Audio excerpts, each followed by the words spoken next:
श्री महाकालेश्वर ज्योतिर्लिंग देश के अलग अलग हिस्सों में स्थित महादेव के 12 ज्योतिर्लिंगों में से सबसे खास है, जो मध्य प्रदेश के उज्जैन जिले में शिप्रा नदी के पास रुद्र सरोवर के तट पर स्थित है। अगर बात करें 12 ज्योतिर्लिंगों की, तो इसकी गणना तीसरे नंबर पर होती है, लेकिन प्रभाव की दृष्टि से इसका स्थान हमेशा प्रथम रहता है। तभी तो ये 12 ज्योतिर्लिंगों में से सबसे विशेष है। आज की इस वीडियो में हम आपको बताएंगे कि कैसे महाकालेश्वर ज्योतिर्लिंग महादेव के अन्य 12 ज्योतिर्लिंगों में से खास और विशेष है। कालों के काल कहे जाने वाले महाकाल को काल का नियंत्रक भी कहा जाता है। वैसे भी जीवन में काल अर्थात समय की महत्ता बहुत अधिक है। महाकालेश्वर ज्योतिर्लिंग पृथ्वी पर केवल एकमात्र दक्षिण मुखी ज्योतिर्लिंग के रूप में विद्यमान है। यहाँ दक्षिण दिशा में मृत्यु के देवता यमराज मृत्यु के वाहक काल के साथ विराजते हैं। कहते हैं कि महाकाल अपनी दृष्टि से इन पर नियंत्रण रखते हैं।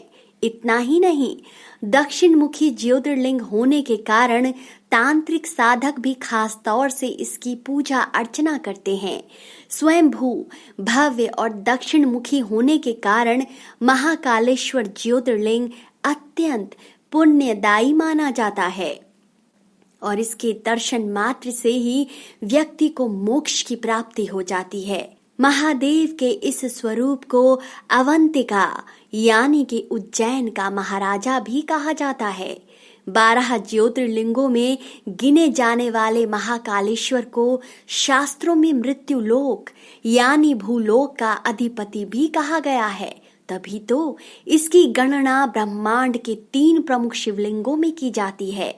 आकाशे तारकम लिंगम, पाताले हाटकेश्वरम, भूलोके च महाकालम, लिंगत्रय नमोस्तुते। इस श्लोक में ऋषियों ने आकाश में तारक लिंग, पाताल में हाटकेश्वर और पृथ्वी पर महाकाल के रूप में विराजमान महाकालेश्वर ज्योतिर्लिंग को सर्वप्रथम नमन किया है। मान्यता है कि महाकालेश्वर ज्योतिर्लिंग की पूजा अर्चना या अभिषेक का प्रभाव व्यक्ति को जल्दी ही देखने को मिलता है।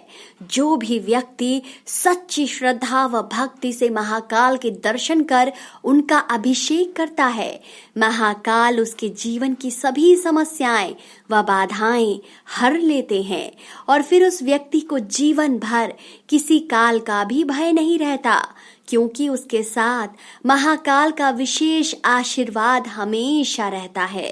कहते हैं कि महाकालेश्वर में किए गए रुद्राभिषेक और महादेव के पंचाक्षरी मंत्र ओम नमः शिवाय का जाप करने से व्यक्ति को सभी कष्टों से शीघ्र मुक्ति मिलती है और मृत्यु के बाद उसे मोक्ष की प्राप्ति होती है। आपको जानकर हैरानी होगी कि महाकाल की प्रथम आरती चिता भस्म से होती थी, जो भस्म आरती के नाम से जानी जाती है।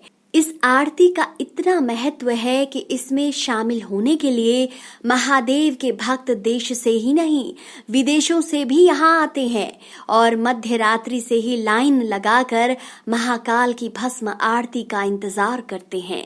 आपकी जानकारी के लिए बता दें कि महाकालेश्वर ज्योतिर्लिंग में भस्म महादेव को जगाने के लिए की जाती है, इसलिए आरती सुबह 4 बजे की जाती है। मान्यता है कि सालों पहले तक ये भस्म आरती शमशान की भस्म से होती थी, लेकिन अब ये गाय के गोबर से बने उपलों से होती है, जो पूरे दिन में 5 बार होती है, जिससे महाकाल की पहली भस्म आरती सुबह 4 से 6 बजे तक, दूसरी द्योदक आरती सुबह 7:30 से 8:15 तक, तीसरी भोग आरती सुबह 10:30 से 11:15 तक, चौथी संध्या आरती शाम 6:30 से 7:15 तक और फिर 5वीं शयन आरती रात 10:30 से 11 बजे तक होती है। महाकालेश्वर ज्योतिर्लिंग के नियम के अनुसार महिलाएं इस भस्म आरती को